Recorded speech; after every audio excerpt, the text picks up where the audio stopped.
सबकी शायद बातें हो रही थी। पॉलिटिकल साइंस एक बहुत इंपॉर्टेंट टॉपिक हम पढ़ना स्टार्ट कर चुके थे, संसद। और आप सब जानते हैं संसद के 3 अंग हैं। एक का नाम है लोकसभा, एक का नाम राज्यसभा और एक का नाम है प्रेसिडेंट ऑफ इंडिया।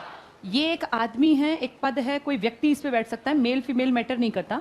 अभी जो प्रेजेंट में बैठे हैं ये 14th नंबर के हैं, रामनाथ कोविंद, महामहिम राष्ट्रपति भारत के 14th नंबर के रामनाथ कोविंद। राज्यसभा अभी जो चल रही है ये पहली है। वैसे पहली राज्यसभा 1952 में बनी थी, पर क्योंकि आज तक कभी टूटी ही नहीं तो ये कहा नहीं जाता कि कौन से नंबर की राज्यसभा है। लोकसभा आप सब जानते हैं प्रेजेंट में कौन सी चल रही है, 17वीं। और जो कब बनी है 2019 में, कब तक रहने वाली है, 24 तक। 5 साल के लिए लोकसभा एक बार आती है। आपके देश में जो प्रेजेंट में है ये 17वीं है, राष्ट्रपति 14th है और राज्यसभा का कोई नंबर नहीं है, क्योंकि कोई चीज हटेगी टूटेगी तभी नहीं बनेगी। ये आज तक कभी नहीं बनी। ऐसा क्यों हुआ? क्योंकि लोकसभा के इलेक्शन हर 5 साल में एक बार होते हैं। 1951 के सितंबर अक्टूबर में स्टार्ट हुए इलेक्शन 1952 के मार्च में जाके एंड हुए। मई में जाके लोकसभा का पहली बार गठन हुआ, यानी 1952 में आपकी फर्स्ट लोकसभा बनी, जिसको फिर दोबारा से आप देखते हैं इलेक्शन में 1957 में सेकेंड लोकसभा। और तब से चलते चलते चलते प्रेजेंट में कौन सी लोकसभा चल रही है, 17वीं। वैसे तो कायदे से 5 साल में टूटनी चाहिए, नहीं बननी चाहिए, पर कभी कभी आपके यहाँ 13 दिन के प्रधानमंत्री भी बने हैं। आप सब नाम जानते हैं अटल बिहारी वाजपेयी जी का। आपके साल 1.5 साल के पीएम भी आप अच्छी तरह जानते हैं। शास्त्री जी का मर्डर हो गया था 1966 की 11 जनवरी को। उसके अलावा चौधरी चरण सिंह जी, मोरारजी देसाई, वीपी सिंह, चंद्रशेखर, एचडी देवेगौड़ा, इंद्र कुमार गुजराल, ये कुछ ऐसे चुनिंदा नाम हैं जिन्होंने 5 साल पूरे नहीं पकड़े। तो इसका मतलब ये आती और जाती रहती है। कौन सी सभा की बात कर रहे हैं, लोकसभा। राज्यसभा पहली बार बनी थी 1952 में और कभी टूटी ही नहीं। ऐसा कैसे हुआ? क्योंकि इसके लोग आते और जाते रहे, हमें पता ही नहीं चला। ध्यान से समझना, कोई नहीं बताता ये, और बस रट लेते हैं हम 1/3 मेंबर 2 साल बाद रिटायर। कभी ये पूछ नहीं पाते, कभी समझ नहीं पाते कैसे। अब ध्यान से देखो, 1952 में आपकी ये मान लीजिए राज्यसभा, इसके मेंबर्स आए। हम इस क्लास को मान लेते हैं, क्लास के 3 हिस्से मान लें, एक इधर एक इधर और एक इधर, ऐसे 3 हिस्से, लेकिन ये बराबर थे। ये 3 बराबर हिस्से राज्यसभा के थे। तो सबने कहा कि भाई एक रूल है राज्यसभा के लिए। उस किताब में लिखा था आर्टिकल 80 में, कौन सी किताब, संविधान, जिससे ये सारा देश चलता है। हर आदमी अपने काम संविधान के अकॉर्डिंग करता है। तो इस किताब में लिखा था कि राज्यसभा के 1/3 सदस्य 2 वर्ष बाद हट जाएंगे, या कह लीजिए रिटायर हो जाएंगे 2 साल बाद। तो 1952 में ये बनी और 52 के बाद 54 में कहा भाई 2 साल हो गए, रिटायर करते हैं। तो लोगों ने कहा भाई रिटायर कैसे करोगे, क्योंकि इसमें जो एक बार आ गया राज्यसभा में वो तो 6 साल तक रहेगा। तो सारे लीडर्स बड़े थे, और आजकल के लीडर्स की तरह ये नहीं कि मरने मारने पर उतारू कुर्सी के लिए। ये सबने डिसाइड किया कि अगर 6 साल तक हम बैठे रहे तो वो रूल फॉलो नहीं हो पाएगा। कौन से वाला रूल? 1/3 2 साल बाद हटाने हैं। तो कहा सबके नाम की पर्ची बना दो। ए एक तरफ थे, बी एक तरफ, सी एक तरफ, इसमें बराबर आदमी हैं या औरतें जो भी हैं, इन सबके नाम की पर्ची डाली गई और कहा गया टोटल पर्ची की 1/3 पर्ची निकाल लो। 1/3 पर्ची गिन के, जैसे पर्चियां उछाल के मिक्स कर दी, 1/3 पर्ची निकाल ली। जिस किसी का नाम आया, चाहे वो ए ग्रुप में था, बी में, सी में, उसको उठ के जाना है। ये सब एक तरफ आ गए, 1/3 जिन जिन के पर्चियों पर नाम थे। इनको कहा गया आपको देश हित में थोड़ा सा सेक्रीफाइस करना पड़ेगा। और कायदे से तो आप 6 साल के लिए आए थे, लेकिन क्योंकि रूल को आगे बनाना पड़ेगा तो किसी ना किसी को तो सेक्रीफाइस करना पड़ेगा। आपका नाम आया, आप लोगों को सिर्फ 2 साल बाद ही एमपी की पोस्ट से हटना पड़ेगा। जो आगे आएंगे वो तो 6-6 साल बैठेंगे, लेकिन आपको कितने साल बाद हटना पड़ रहा है, 2। और देश हित में आपको ये कहीं ना कहीं त्याग करना पड़ेगा। उस टाइम के लीडर्स अच्छे थे, आज हो तो मर जाए मार दें, लेकिन हटेंगे नहीं कुर्सी से। ये हट गए चुपचाप कि ठीक है भैया देश हित में ये भी सही। 1/3 हट गए, सिर्फ कितने साल बाद?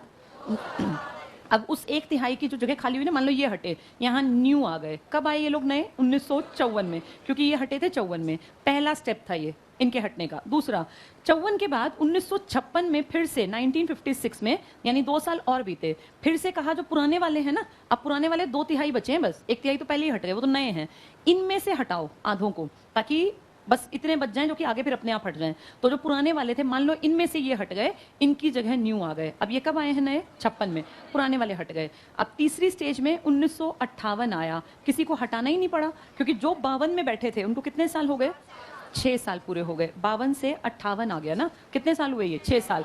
तो जो यहाँ थे इनको तो पूरे 6 साल मिल गए। ये 1952 में आए थे और अब क्या आ गया, 58। ऑटोमेटिकली हटते चले गए, भाई हमारी सीट खाली, और 58 में इस तरह फिर से नए आ गए। अब आज के बाद किसी के नाम की पर्ची नहीं डालनी पड़ेगी, पर्ची सिर्फ 2 बार डालनी पड़ी, चिट सिर्फ 2 बार डालनी पड़ी। पहले इनको हटाया, फिर इनको हटाया, उसके बाद अगले वाले तो वही थे जो पुराने में 52 से बैठे हो, अपने आप हट जाओ। अब देखो 58 में, 1960 में इनको ऑटोमेटिक कितने साल हो गए, हट जाओ, जो 54 में आए थे। इनको फिर 1962 में कितने साल हो गए, 6 साल, तुम भी हट जाओ। फिर ये सीरीज चल पड़ी। क्या आज पर्ची डाल के हटाने पड़ते हैं या अपने आप हट जाते हैं?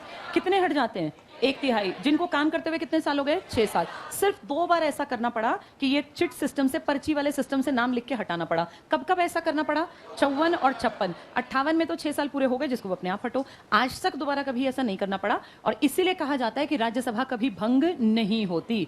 इसके मेंबर्स आते और जाते रहते हैं, कभी ऐसा नहीं होता कि आज आपके 6 साल पूरे, आप सब हटो। जबकि इससे उल्टा अगर लोकसभा को देखें तो लोकसभा 1952 में बनी थी। जितने भी लोग आए थे 500 के हेरफेर में, मान लो अगर आज की बात करूं 2000 कब बनी है, 19 में ना, कितने मेंबर आए, 543। इन सबको 2024 में कितने साल पूरे होंगे, 5 साल, और पूरी की पूरी लोकसभा को भंग किया जाएगा। क्या कभी राज्यसभा भंग करनी पड़ी है? नहीं। इसलिए कहते हैं राज्यसभा स्थायी सदन है, परमानेंट हाउस है। कैसा सदन है ये? जबकि राज्यसभा कैसी है, अस्थायी। इसलिए राज्यसभा को सीक्वेंस में नंबर दिया गया, 17वीं राज्यसभा, ये सॉरी लोकसभा को, जबकि राज्यसभा को कोई नंबर नहीं मिला। क्या ये पॉइंट क्लियर हो गया सबको? ये बहुत काम की बातें, जिसकी अब भी समझ में नहीं आया उसको भगवान भी नहीं समझा सकता, क्योंकि ये स्कूलों में भी नहीं समझाया जाता, ना कॉलेज में। आप सब में से बहुत लोग पॉलिटिकल साइंस पढ़ के आए हैं, ये क्लियर कोई नहीं करता। ये तो बहुत, ये मान लो कोई टीचर अच्छा हो, मुझे भी अपने टीचर बड़े अच्छे मिले जिन्होंने पूरा डिटेल से समझाया था। नहीं तो 99% बस हम ये रट लेते हैं, 1/3 मेंबर 2 साल बाद। वो कैसे 2 साल कब से स्टार्ट हुआ वो समझ में आना चाहिए। चलो आगे बढ़ते हैं। तो अब 2 सदन हमें पता चल गए, कौन कौन से। दोनों में जो भी बैठेंगे वो मेंबर ऑफ पार्लियामेंट कहलाएंगे। इनमें टोटल मेंबर 543, इनमें 245। इनमें 543 सब किसी ना किसी सीट से आएंगे, हर आदमी। बिना सीट के कोई नहीं आएगा। इसका मतलब सबको इलेक्शन लड़ना पड़ेगा और जीतना पड़ेगा। और इनके इलेक्शन में जो इनको जिताती है वो जनता है, और जनता को ही आप कहते हैं लोक, इसीलिए इसका नाम क्या पड़ा। इनमें से जीतने वाले 233 हैं, और 12 इसमें अपनी फील्ड के एक्सपर्ट्स हैं। ये एक्सपर्ट्स अलग अलग फील्ड के हैं। 4 मेजर फील्ड जिसमें देखे जाते हैं। आप या तो कला से जुड़े हो, या आप विज्ञान से, या साहित्य से, लिटरेचर से, या समाज सेवा। पेपर में एक और शब्द आ जाएगा, वो कह देंगे सहकारिता, और कहेंगे कौन सा शब्द लिखित नहीं है। तो ये 4 वर्ड्स देखो। या तो आप आर्ट में आता है हीरो हीरोइन, थिएटर पर्सनालिटी, खेलना, खिलाड़ी। सचिन तेंदुलकर जैसे लोग जो थे ना, वो एमपी बन पाए, तो उन्होंने कोई इलेक्शन थोड़ी लड़ा था। सचिन भी तो एमपी था। एमपी किस कारण था? क्योंकि वो कला में आगे था। खेलना भी एक कला है। ऐसे ही कोई बड़ा साइंटिस्ट बन सकता है जिसने कोई लिटरेचर में किताब लिखी, किसी ने कोई गद्य पद्य कविताएं लिखने वाले साहित्यकार, और समाज सेवी। ये 4 फील्ड हैं। इनमें अगर आप कुछ बहुत अनोखा करते हैं और आप नोटिस में आ जाते हैं, आप अखबारों में छाए रहते हैं, आप बड़े लोगों के नोटिस में आते हैं, तो आपका नाम राष्ट्रपति तक पहुंचा दिया जाएगा। और ये राष्ट्रपति तक नाम पहुंचाती है काउंसिल ऑफ मिनिस्टर्स, जिसका कि मुखिया होता है आपका पीएम। इसका मतलब पीएम की मर्जी से ही 12 एक्सपर्ट्स बनते हैं, कोई अपनी मर्जी से नहीं कि मैं एक्सपर्ट हूं, मैं बन जाऊं जाके। ये 12 का मनोनयन करेगा। इन सबका नॉमिनेशन कौन करेगा? लेकिन लिस्ट किसने बनाई है? हाँ, यहाँ कोई ऐसे नहीं आएगा। यहाँ बिना इलेक्शन के आ गए 12 लोग। 233 को भेजा है हर एक स्टेट ने। जब तुम बेसिक बैच में आते हो तो मैं तुम्हें तीसरे चौथे दिन एक लिस्ट कराती हूँ। अगर तुम्हें याद हो 40 16 42 16 9 2 11 2 9 11 बताए थे, 80 31। उस लिस्ट में 2 चीजें बताती हूँ, एक आगे वाला डिजिट, एक पीछे वाला। आगे वाली सीटें हमेशा बड़ी होती हैं, पीछे वाली कम।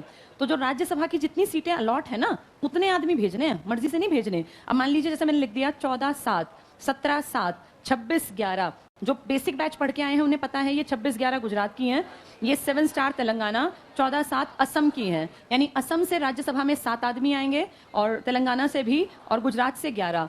इस राज्यसभा को जनता ने नहीं भेजा, जनता ने भेजा लोकसभा वाले। इसको भेजा है इस राज्य के एमएलएज ने।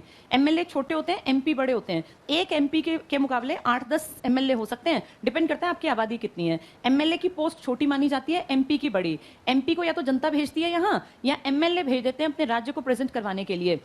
भेजने कितने हैं? जितने की लिस्ट में लिखे हैं। ये लिस्ट 2026 तक बदलनी नहीं है। यानी 233 को भेजा है आपके राज्य के एमएलएज ने, और वो लिखित है कितने जाएंगे। 12 को भेजा है काउंसिल ऑफ मिनिस्टर्स की रिकमेंडेशन पर। किसने नाम बुलाया इनका? राष्ट्रपति ने। ये क्या होने चाहिए? अपने फील्ड के एक्सपर्ट्स। कितनी फील्ड बताएं? 4। Art, literature, science, social service यानी कला, साहित्य, विज्ञान, समाज सेवा। यहाँ कोई नॉमिनेटेड नहीं है, यहाँ सारे के सारे मेंबर कैसे हैं? इलेक्टेड, जिसको आप हिंदी में कहते हैं निर्वाचित। यहाँ आपको कुछ लोग इलेक्टेड मिलेंगे, लेकिन ये इलेक्टेड इनडायरेक्ट है, आपने और मैंने तो नहीं भेजे ना, तो डायरेक्ट नहीं है। कैसा इलेक्शन है? इनडायरेक्ट। और ये 12 जो है इनको क्या किया गया है? नॉमिनेशन हुआ इनका, यानी हिंदी में मनोनयन। अब ये एक बड़ी भीड़ है, इनके लिए कोई एजुकेशनल क्वालिफिकेशन लिखित में नहीं है, बस इतना लिख रखा है अगर यहाँ जाना हो तो आपकी उम्र होनी चाहिए 25 साल और यहाँ जाना हो तो 30 साल। इसके अलावा फालतू की बातें हैं, जैसे भारत का नागरिक हो तो वो तो कॉमन सेंस है, बाहर से कौन आके लड़ेगा। और एक इंपॉर्टेंट पॉइंट है, लाभ के पद पर ना हो। लाभ का पद बताया किसने? किसी ने नहीं। लाभ का पद कहीं नहीं लिखा, पता क्या लिख दिया? लिख दिया ये लाभ के पद नहीं है। कौन कौन से? राष्ट्रपति, उपराष्ट्रपति, राज्यपाल, कोई मंत्री, ये हमारे लाभ के पद नहीं हैं।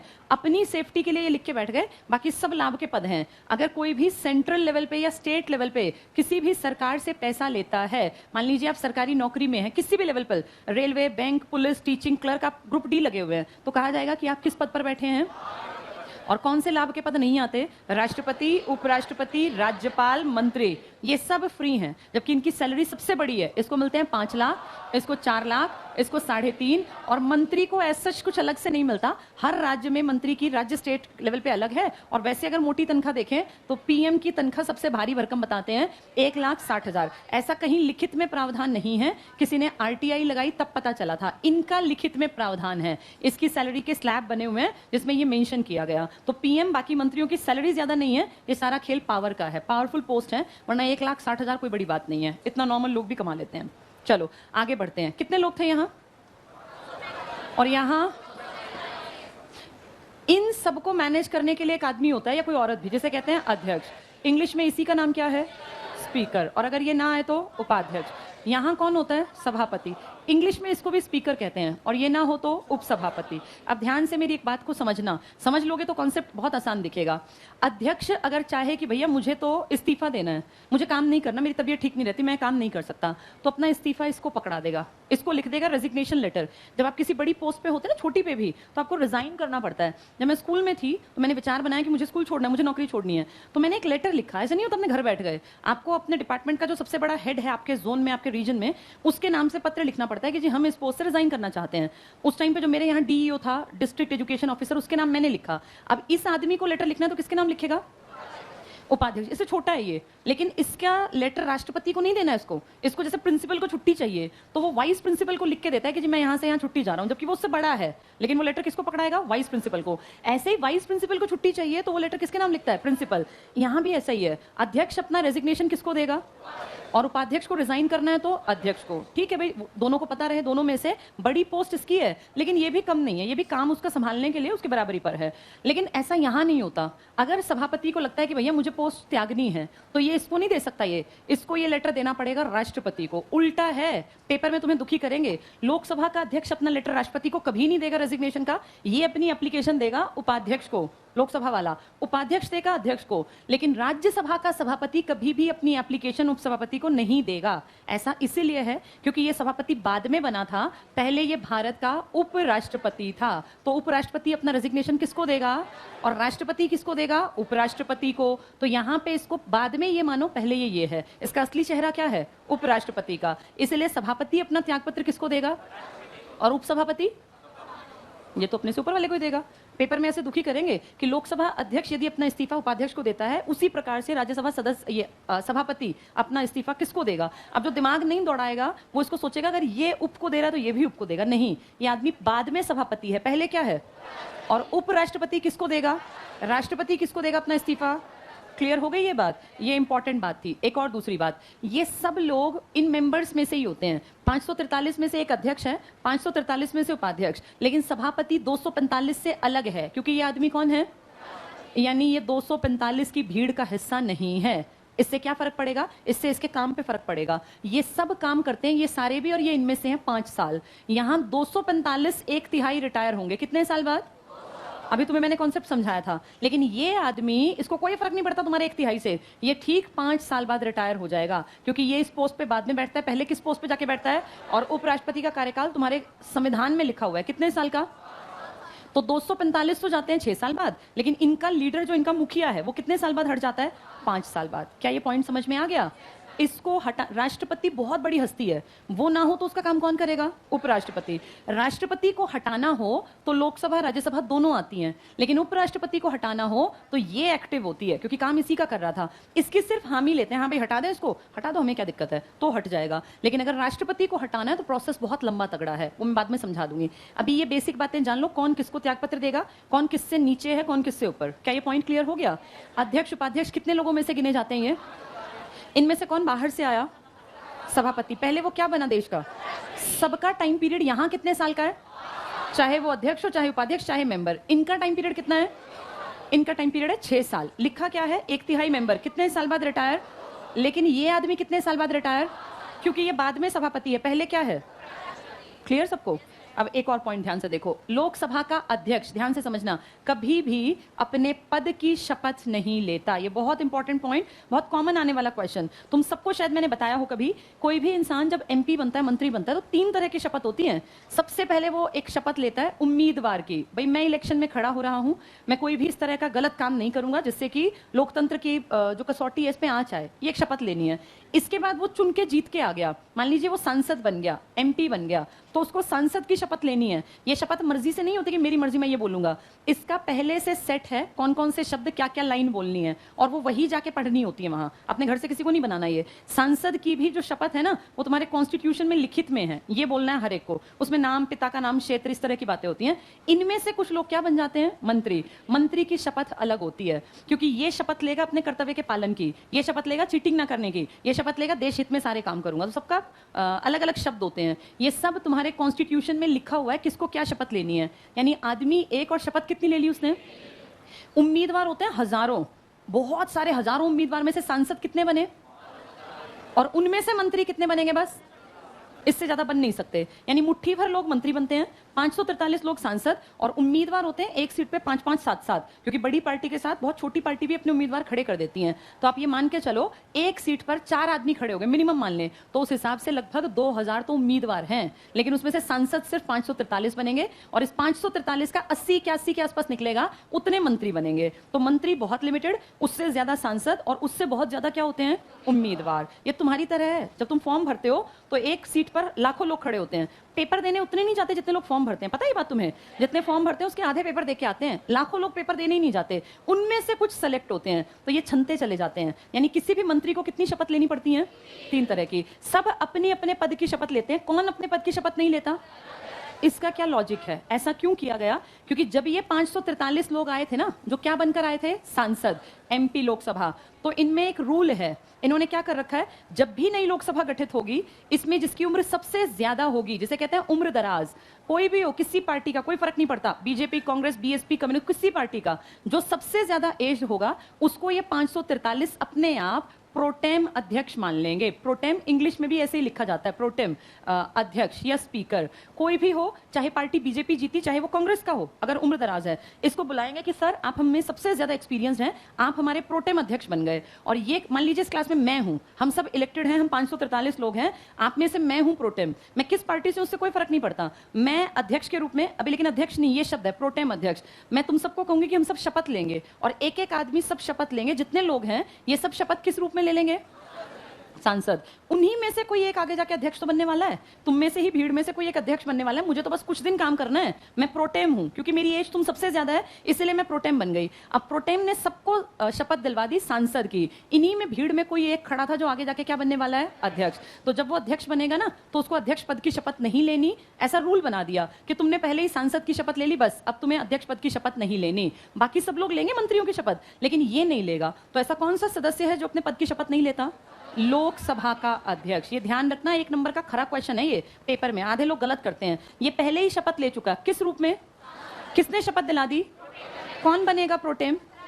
जो सबसे ज्यादा एक्सपीरियंस्ड और एज्ड होगा 543 की भीड़ में। क्या वो उसी पार्टी का होगा जो जीत के आएगी? वो किसी भी पार्टी का हो सकता है, उसकी एज मैटर करती है। ये कब तक रहेगा? जब तक कि नए अध्यक्ष का इलेक्शन का प्रोसेस पूरा ना हो जाए। नया अध्यक्ष आते ही ऑटोमेटिक ये सीट खत्म हो जाएगी। तो हर 5 साल में एक बार कोई ना कोई प्रोटेम बनता है। क्या ये पॉइंट क्लियर हो गया? कौन अपने पद की शपथ नहीं लेता? लोकसभा अध्यक्ष अपना इस्तीफा किसको देगा? उपाध्यक्ष किसको देगा? किस एज का अध्यक्ष बन सकता है? 25 का, क्योंकि लोकसभा का मेंबर बनने की मिनिमम एज कितनी है? 25 साल। और क्या हो? भारत का नागरिक हो, किस पद पर ना हो? लाभ के। क्या कोई पढ़ा लिखा होना कंडीशन दे रखी है क्या? ये अभी एचएसएससी ने पूछा था क्वेश्चन, तुमने पेपर देखा होगा। पढ़ा लिखा होना कोई शर्त नहीं है एमपी बनने की, ना एमएलए बनने की। हाँ, कुछ राज्यों ने पंचायत की शर्त बना दी है। तो ये है आपकी लोकसभा और राज्यसभा। अब क्लियर हो गई सबको? ये बताओ किसको कहते हैं अस्थायी है? कौन सी स्थायी है, कभी टूटेगी नहीं? ये कौन से नंबर की चल रही है? और ये इसमें कितनी बार पर्चियां डालनी पड़ी? वो लॉटरी सिस्टम कौन कौन से सन में? 54, 56। कब गठित हुई थी पहली लोकसभा? मई 1952। और ये कब बनी थी? इसका नाम राज्यसभा कब पड़ा? इसका नाम स्टार्टिंग में था काउंसिल ऑफ स्टेट्स। ये कई बार एग्जाम्स में आ चुका। इसका नाम स्टार्टिंग से क्या था? लोकसभा। काउंसिल ऑफ स्टेट्स का नाम बदल के राज्यसभा कब किया? 1954 में, जब पहली पर्चियां डाली गई होंगी, लॉटरी सिस्टम।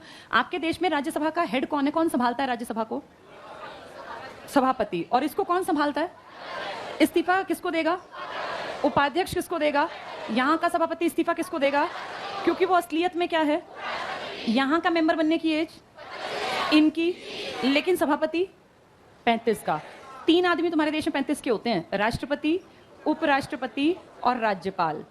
राज्यपाल ध्यान से समझना। बाकी सबकी उम्र, अगर तुमसे पूछे सीएम की उम्र, पीएम की उम्र, तो 25 हो सकती है। बाकी सबकी उम्र 25। अगर कहें राज्यसभा से सीएम पीएम बनना है तो 30 साल। लेकिन अगर राष्ट्रपति, उपराष्ट्रपति, राज्यपाल की एज पूछें तो ये सबसे ज्यादा है 35 साल। 35 से नीचे का कोई भी आदमी ना राष्ट्रपति बन सकता है, ना उपराष्ट्रपति, ना ही राज्यपाल, या गवर्नर भी कह देते हैं इसको, गवर्नर। इससे ये पता चलता है कि राज्यसभा में बाकी सब 30 के होंगे, लेकिन कौन 35 का बनेगा? इनका सभापति। पहले उपराष्ट्रपति बनते हैं, पहले सभापति?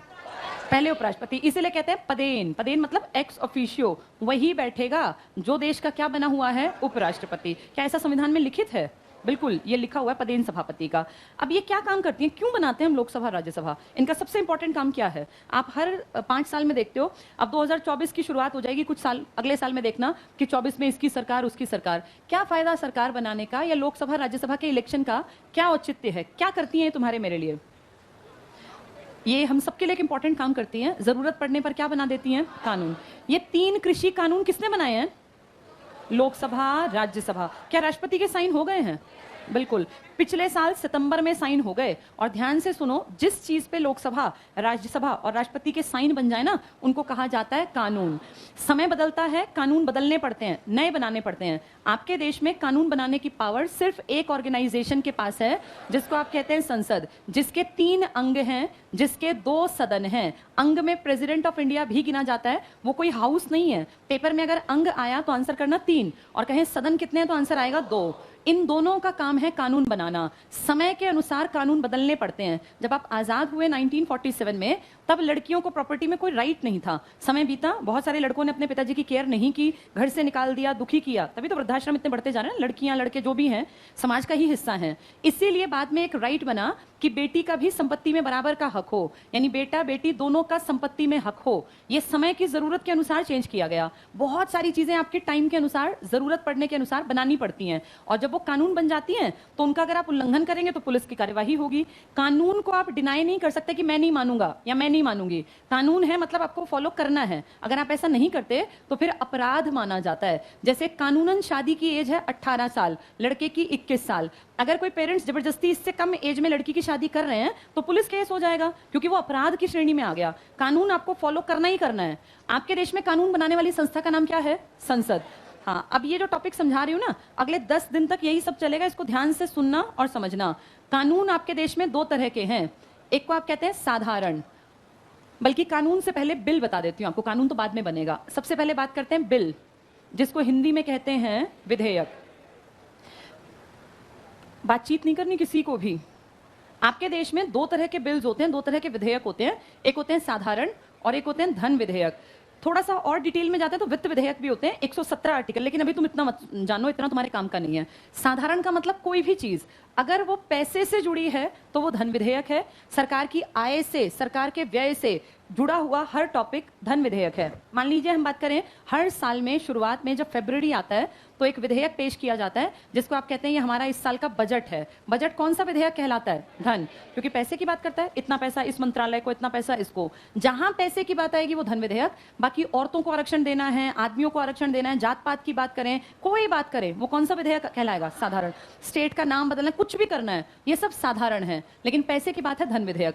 अलग क्यों किया? क्योंकि धन विधेयक में कुछ कंडीशंस हैं, इनको ध्यान से सुन लेना, समझ लेना। पहली कंडीशन, धन विधेयक केवल केवल केवल मंत्री पेश करेगा। अभी मैंने आपको 3 तरह के लोग बताए, उम्मीदवार, सांसद और मंत्री। उम्मीदवार तो ढेर भीड़ है, तुम भी बन सकते हो उम्मीदवार, लेकिन तुम्हें कोई चुनेगा नहीं जब तक कि तुम्हारी रेपो अच्छी ना हो, तुम्हें दुनिया जानती ना हो। दूसरे स्तर के लोग थे सांसद। सांसद बनना कंपैरेटिवली आसान है, मंत्री बनना बहुत टफ है। मंत्री सिर्फ 15% बनते हैं जिनकी पैठ होती है, जिनकी जानकारियां होती हैं, जिनका एक समाज पे प्रभाव होता है। हर आदमी मंत्री नहीं बनता, यानी सिर्फ मंत्री पेश कर सकता है कौन से विधेयक को?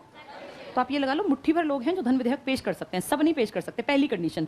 दूसरी, ये सिर्फ सिर्फ सिर्फ लोकसभा में पेश होगा।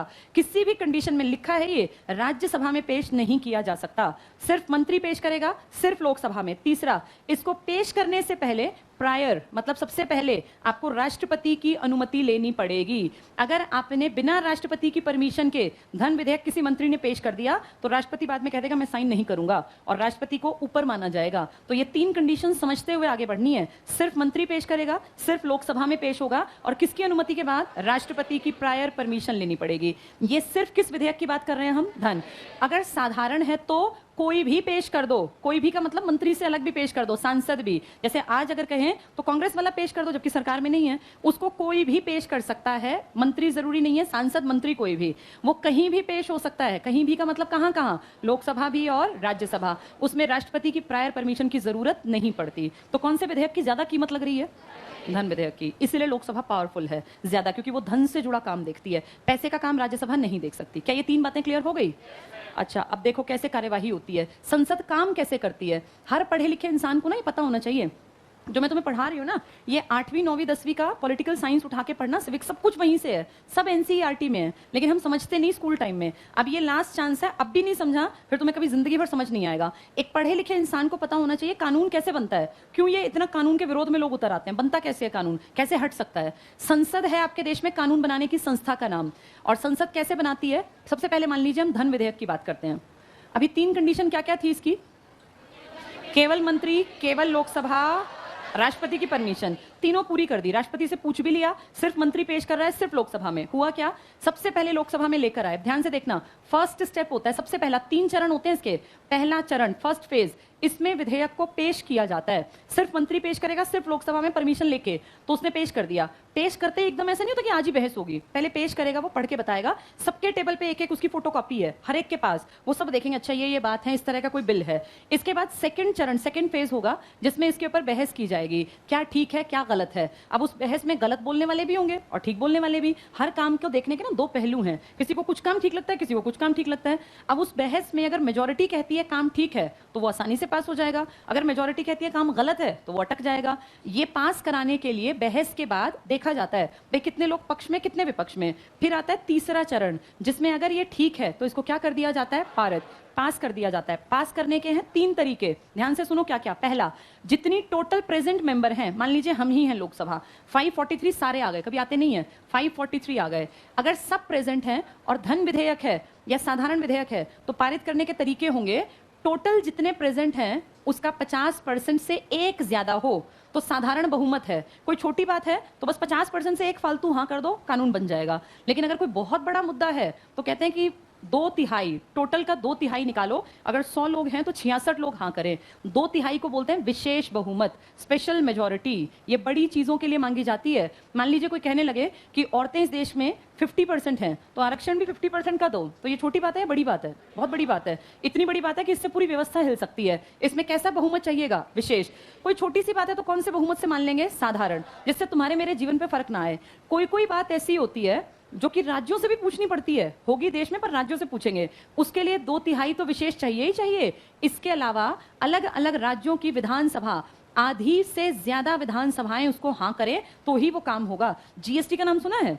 Goods and services tax. अभी तो लगा है तुम्हारे देखते देखते। जीएसटी को इससे नहीं पारित किया, न इससे पारित किया, इससे पारित किया गया था। अगर कोई चीज बहुत ज्यादा देश के हर आदमी को प्रभाव डालने वाली है तो उसके लिए ये करते हैं, लोकसभा राज्यसभा का 2/3 प्लस आधी से ज्यादा विधानसभा या आधी विधानसभाओं का भी बहुमत। अगर बहुत छोटी बात है तो 50% से एक फालतू हाँ कर दो, बड़ी बात है तो तुम टोटल का 2/3 निकाल लो, और बहुत ही बड़ी बात है तो 2/3 प्लस राज्यों की विधानसभाओं का भी बहुमत लो। इन 3 तरीकों से आपके देश में कानून बनते हैं। क्या ये पॉइंट क्लियर हो गया? कानून बनाना आसान नहीं है, बहुत बड़ी मशक्कत लगती है। मान लीजिए एक ने पारित कर दिया, अब यहां से सेम प्रोसेस ये लोकसभा ने पारित किया क्योंकि धन विधेयक था, राज्यसभा के पास गया। एक चीज ध्यान से समझना, राज्यसभा ने देखा फाइल आई है, तुरंत फाइल पे नजर डाली, अरे फाइल तो 2 चीजें देख ली, इस पे लोकसभा का जो स्पीकर है ना, अध्यक्ष, उसके सिग्नेचर और उसकी स्टैंप अगर है बाहर, फाइल के बाहर आर्टिकल 110 के तहत, तो राज्यसभा के एकदम से कान खड़े हो गए कि ये फाइल मेरे लिए बस दिखावट भेजी गई है, ये असलियत में धन विधेयक है, ये मनी बिल है, और इसमें मेरे पास कोई पावर नहीं है